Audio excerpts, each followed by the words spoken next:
Trump কি চীনকে একঘরে করতে চাইছে?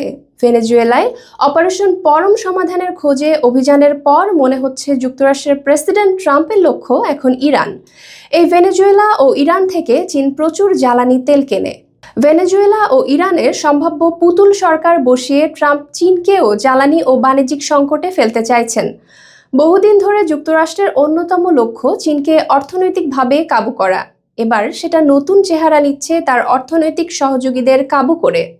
বন্ধু রাষ্ট্রগুলোর বিপদের মুখে গণচীন কি করবে এখন? সি জিনপিং কি পারবেন ট্রাম্পকে থামাতে? কিভাবে সেটা? আদৌ কি চীন এরকম ভূমিকা রাখতে ইচ্ছুক? ভেনেজুয়েলায় ট্রাম্পের আগ্রাসন যে মূলত দেশটির তেল সম্পদের নিয়ন্ত্রণের জন্য, সেটা এখন প্রায় দৃশ্যমান।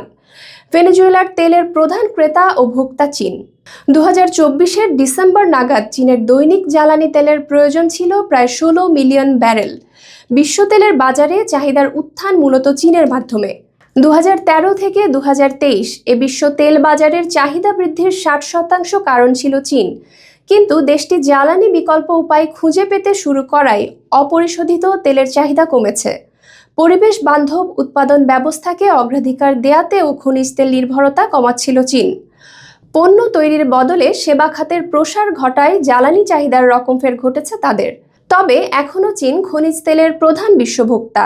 নিজস্ব চাহিদার 50 থেকে 60% খনিজ তেল তারা আমদানি করে, বাকিটা উত্তোলন করে।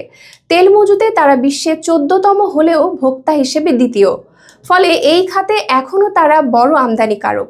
ভেনেজুয়েলা থেকে চাহিদার কিছু পরিমাণ খনিজ তেল কিনত চীন।